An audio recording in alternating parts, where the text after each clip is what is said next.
un triple, je veux dire, peut-être qualifié de menteur, c'est le mensonge qui a été dit. Deuxièmement, c'est un imposteur puisqu'il n'a pas gagné les élections présidentielles, il n'a jamais représenté la volonté générale. Bon. Et la troisième chose, c'est que c'est un criminel, puisque je l'ai démontré abondamment dans ma lettre du 28 avril, réponse de la nation au président de la République, pour qu'il reconnaisse et généralise le traitement du coronavirus, qui a été porté à l'Élysée par les Gilets jaunes, qui a fait plus de 200 000 vues, qui n'a jamais eu réponse, parce qu'elle est incontestable. Et elle est très simple. Il faut comprendre qu'il y a une intention criminelle dans ce que Macron appelle sa gestion de crise. Et en fait, qui est une guerre qu'il fait contre nous, une guerre d'inversion, une guerre de représentation. C'est-à-dire son sommet des lignes, quoi qu'il en coûte. On va essayer un peu de dialoguer, monsieur Pinsky, on va essayer un peu de dialoguer pour rebondir sur ce que vous dites qui est très intéressant. Vous avez parlé donc de Macron qui est un menteur, un manipulateur, à la fin un criminel, et une guerre d'inversion. Très bien. Une guerre d'inversion, et cette guerre d'ailleurs, là-dessus il n'a pas menti, parce qu'il a dit qu'on était en guerre. Et il nous a fait croire que c'était une guerre contre un virus. Alors qu'une guerre contre un virus n'existe pas. On fait une guerre contre un belligérant, on fait une guerre contre un assaillant. Mais un virus c'est un risque, ce n'est pas une menace. Donc si on fait la guerre, Macron était en train de nous dire, à grande antenne, alors qu'il a pris la parole devant tout le peuple, je vous fais la guerre, je fais une guerre contre vous, que j'habille sous du sanitaire, que j'habille sous un mensonge. Et actuellement, c'est une guerre larvée contre le peuple.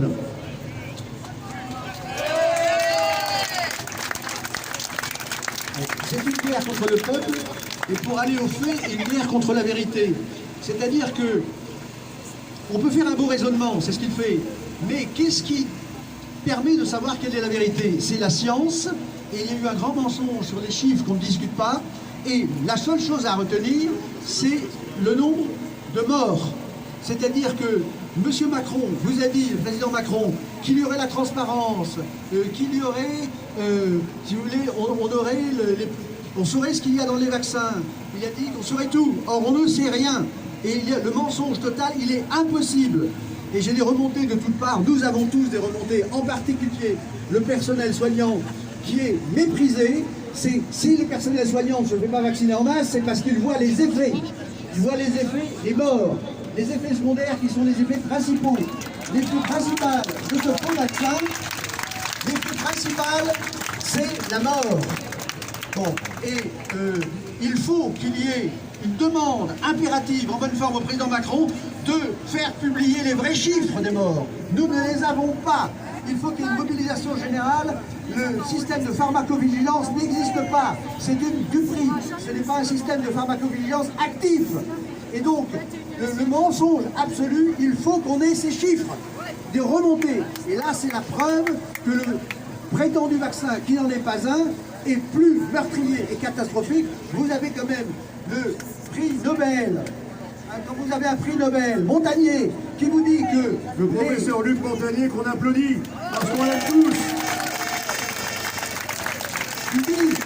Il dit que les variants sortent du vaccin. Quand vous voyez les courbes qui flambent, dès qu'il y a une vaccination, la mort commence. Quand est-ce que nous allons nous réveiller pour dénoncer le fait que Macron est un criminel, un assassin?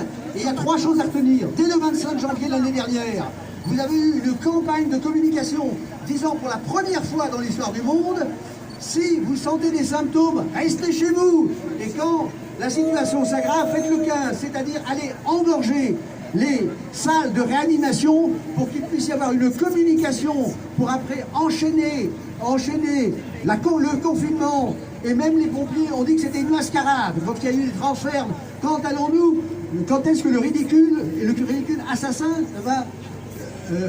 va tuer en France?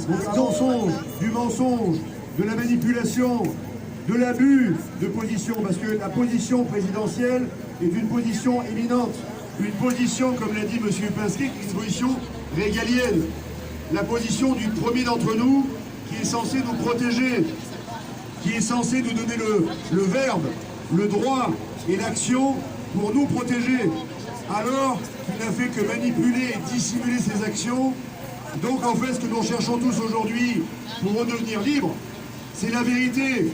La vérité. Vérité, vérité, vérité, vérité, vérité, vérité, vérité, vérité. Alors, il y a une chose qu'il faut savoir, c'est que la liberté seule conduit au massacre, au mensonge, au déni de justice. Mais la liberté avec la vérité, c'est le fondement de notre civilisation. Comme l'a rappelé le capitaine Juvin Brunet, c'est notre civilisation et la civilisation de la vérité. C'est l'inverse de ce que représente le président Macron. Les Grecs ont inventé la science sur la vérité. Ils ont créé les canons de la beauté. L'idéal de l'écrivain, qui n'est plus celui à l'ordre du jour, c'est la conquête de la vérité. Bon, et vous avez la religion qui fonde notre civilisation.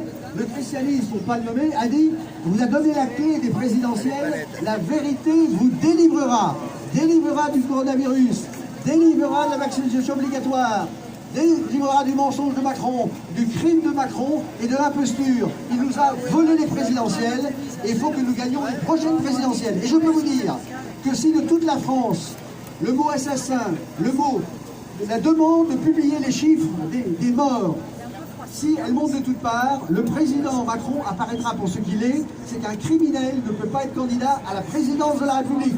Bon. La stratégie, vous la connaissez, c'est celle de Gandhi, qui disait rendre l'injustice visible. Vous devez rendre le crime, le mensonge, l'imposture visible, et c'est la seule condition du salut.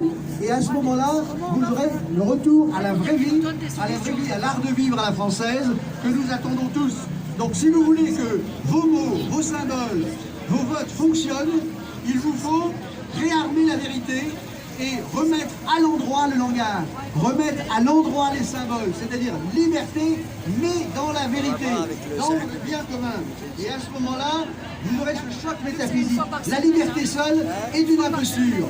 La vérité, c'est la liberté et la vérité, dans la vérité, pour la vérité, que par la vérité, pour le bien. Vérité, rien que la vérité, toute la vérité.